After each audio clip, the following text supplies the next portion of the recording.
Ever since Delhi University has started the CUET course, there has been a course correction for the entire university and the admission process of students as well.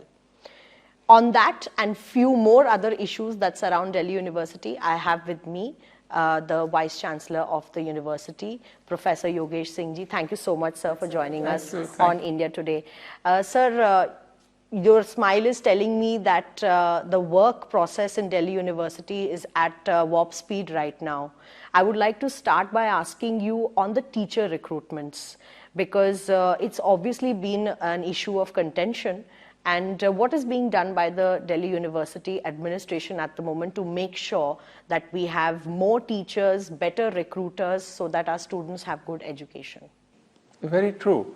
In the last 8 months, we are busy in recruitment. That is our top priority. And you will be happy to know that in our colleges, we have about 86 colleges. We have recruited more than 1,200 teachers. And in university teaching departments, the number is more than 175. And also promotion, the internal teachers, we have a system of promotion. That number is more than 5,000. So there is energy in the whole system. New teachers are joining us. Internal teachers are getting promotions. So it's an environment of achievements, accomplishments, and it is in the larger interest of university. And yet, sir, Deputy CM Delhi government Manish Sisodia has also written a letter to you stating that formation of 28 governing bodies is important for teacher recruitment. Governing bodies are important, no doubt. They are important, and but we have to understand the whole issue. Issue is we have 12 colleges which are 100% supported by Delhi government. Nothing is, we are not conducting interviews there. So no interviews are going on in those colleges.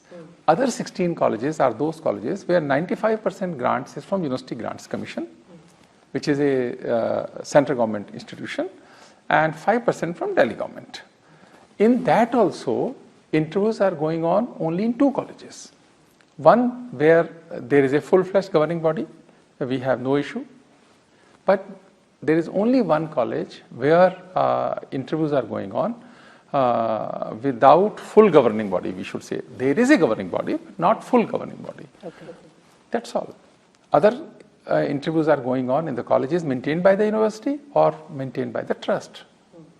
But you are looking at, speeding up recruitments. That on one part is more important than actually not doing the recruitments right now because of a non-formation of a governing body. Would you say that?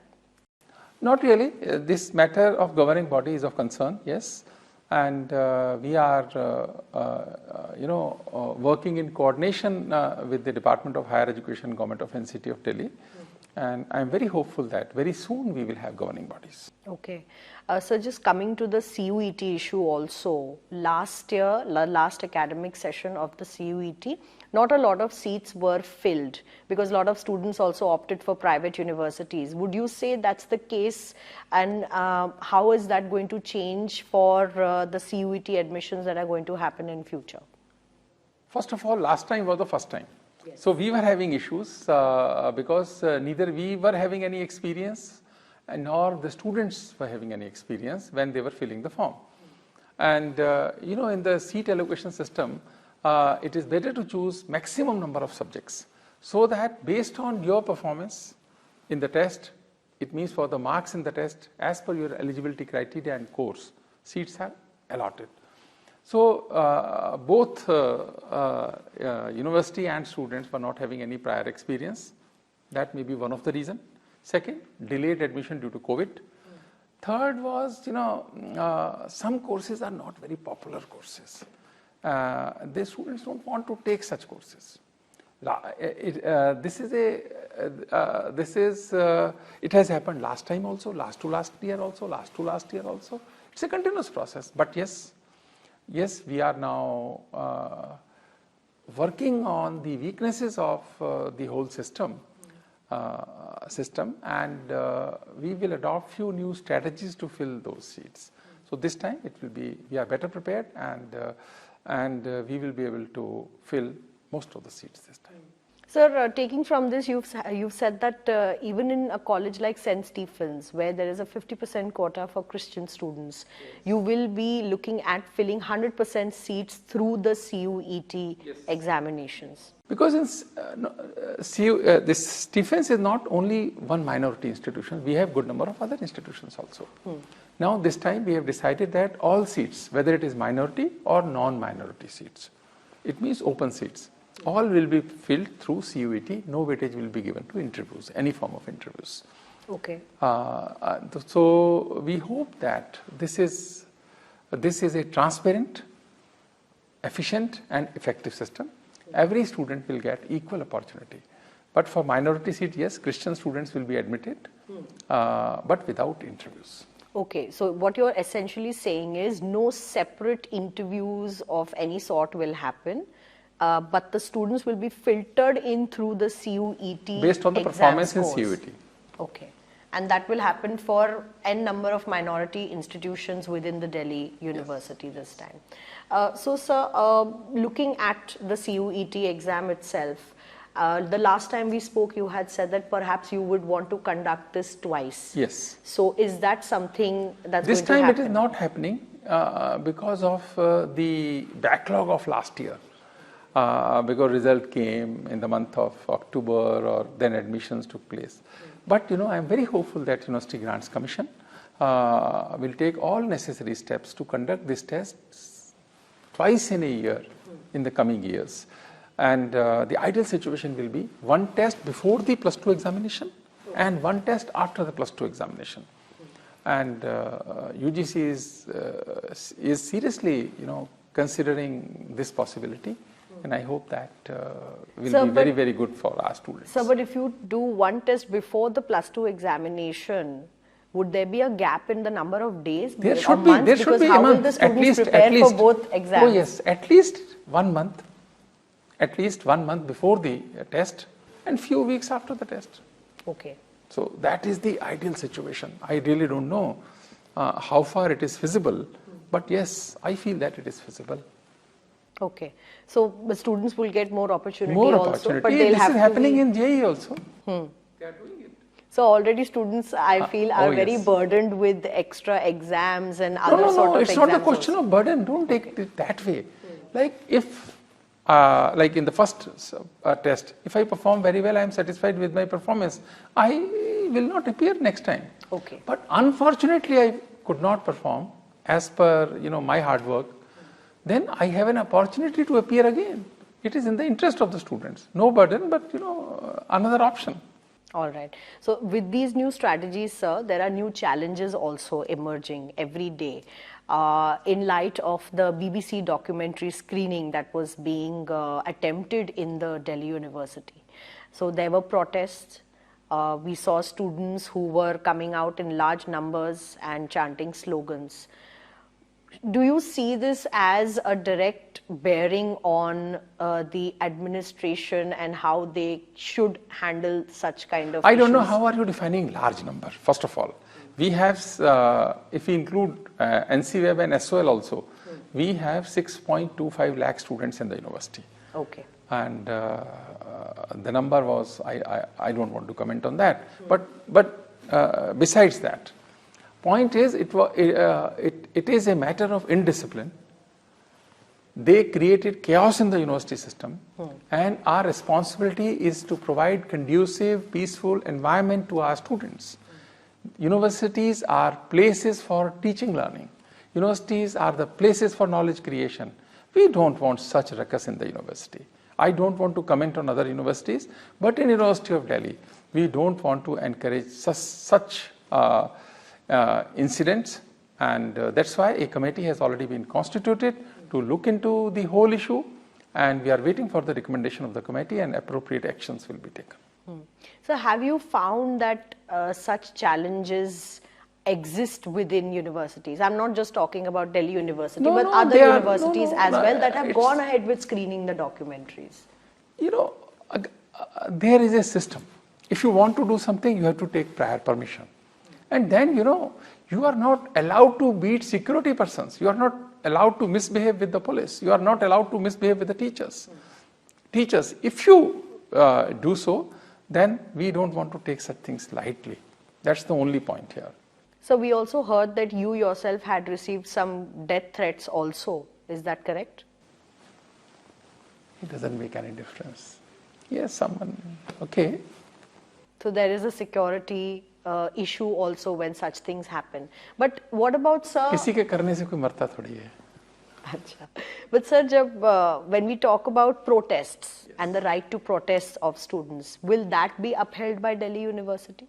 Right to protest is fine, but there should be a system, and there is a defined process and systems, and we are very open for that. All democratic value systems are welcomed, but not in the form of indiscipline, ruckus and chaos in the system.